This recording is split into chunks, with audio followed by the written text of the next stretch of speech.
প্রধানমন্ত্রী বলছেন যে সিন্ডিকেটের কাছে জনগণকে জিম্মি হতে দেবে না সরকার। আপনার কি মনে হয় জনগণ আসলে সিন্ডিকেটের কাছে এখনো জিম্মি?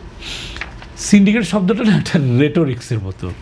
60-এর দশক থেকে এই শব্দটা পৃথিবীতে এসছে আর কি, যে যখন কোনো মানুষ, সংঘবদ্ধ মানুষ 2-4 জন মিলে আন্ডারগ্রাউন্ডে বসে একটা কিছু পরিকল্পনা করে নেগেটিভ অর্থে, সেটাকে সিন্ডিকেট বলা হয়। যে 5 জন সিন্ডিকেট মিলে একটা সিন্ডিকেট তৈরি করে তারা একটা জিনিসকে কন্ট্রোল করে।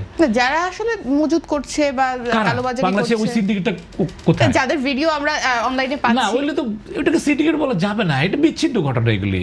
আপনি বাংলাদেশের তেলের বিষয়টা হচ্ছে কি, একটা সোর্স সরকার ইম্পোর্ট করে, সরকার জানে কোথায় তেল যাচ্ছে না যাচ্ছে। তেল কি রাস্তায় নিয়ে হাঁটা যায়? তেল কি বাড়িতে লুকায় রাখা যায়? কয় লিটার, কত লিটার? আপনি তেলের কথা তো বললে হবে না। মানে এই যে কথাটা, এটা মাথার মধ্যে আছে সিন্ডিকেট। আপনি এখানে কিছু হলে একটা দেখবেন যে যা কিছু হয় বলবে কি পার্শ্ববর্তী দেশের একটা বিষয় আছে। পদ্মা সেতু, মেট্রো রেল এবং এলিভেটেড এক্সপ্রেসওয়ে নির্মাণের গর্বিত অংশীদার বসুন্ধরা সিমেন্ট।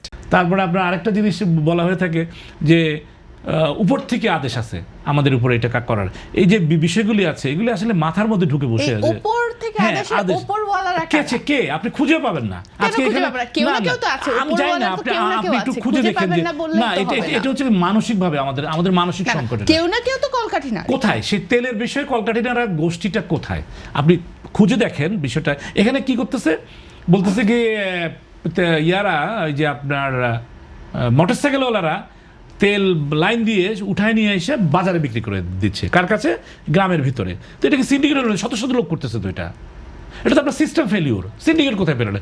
সিন্ডিকেট মানে তো কিছু মানুষ 5 জন 10 জন 20 জন বসে একটা ইকোনমিকে যখন একটা নেগেটিভ দিকে নিয়ে যায়, সেটাকে আপনি বলতে পারেন। যেখানে হাজার হাজার মানুষ একই কাজ করতেছে, তাহলে আপনার সিস্টেম ফেলিওর। আপনি এটা সেখানে আপনি হাত দেওয়ার চেষ্টা করেন। কিন্তু যখন দেখা যাচ্ছে যে আসলে অনেকগুলো মানুষ বা কিছু কিছু মানুষের বাড়ির মধ্যে এই ড্রামের মধ্যে তেল আটকে রাখছে, সেটা কজন, সেটা সব মিলে কজন, এবং তারা কারা? তারা কি ক্ষমতাবান কেউ? তারা বিচ্ছিন্ন কিছু মানুষ হঠাৎ করে সে সুযোগ পাইছে, সে নিয়ে আসছে, সে নিয়ে বিক্রি করতেছে। সেটা তো সিন্ডিকেট মানে কি? সিন্ডিকেট মানে একটা বড় অর্থ। এটা বড় অর্থ না, এটা আপনার সংকট, মানে আইন প্রয়োগের সংকট। আইন প্রয়োগকারী সংস্থা কেন এটাকে কন্ট্রোল করতে পারছে না? তেল কি পকেটে করে নিয়ে যাওয়া যায়? তেল তো ড্রামে করে নিতে হয়, বড় কিছুতে করে নিতে হয়। তো কোথায় আপনার সার্ভেলেন্স? কোথায় যে বিক্রি করতেছে সে কেন বিক্রি করতেছে? আপনি দেখেন, যদি পাম্প মালিকরা যদি করতো, তাহলে আপনি এক ধরনের কথা বলতে পারতেন। ধরা পড়তেছে কোথায়? কোনো এক ব্যক্তির বাড়িতে 10,000 লিটার 5,000 লিটার কি করে এটা ট্রান্সপোর্ট হলো? তাহলে সংকটটা কোথায়? সংকট হলো আপনার সার্ভেলেন্স, আইন প্রয়োগকারী সংস্থার সংকট। সে দেখছে না ম্যানেজমেন্টে, সেটা বলছে যে পলিসি সংকট, ম্যানেজমেন্টের সংকট। যে তেলটা বিক্রি করতেছে সে তো ধরেন যে একসাথে সে কাউকে 10,000 লিটার 5,000 লিটার দিয়ে দিচ্ছে, তাহলে তার কাছ থেকে ভিন্ন রূপে ড্রাম ভরে, ওই ভরে, সেই ভরে সে নিয়ে আসতেছে।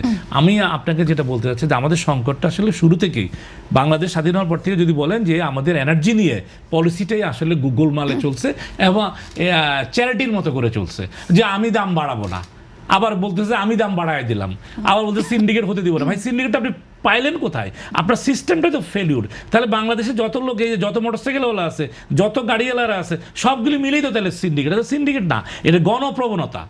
গণপ্রবণতা কেন তৈরি হলো? প্যানিকের কারণে তো তৈরি হয়েছে।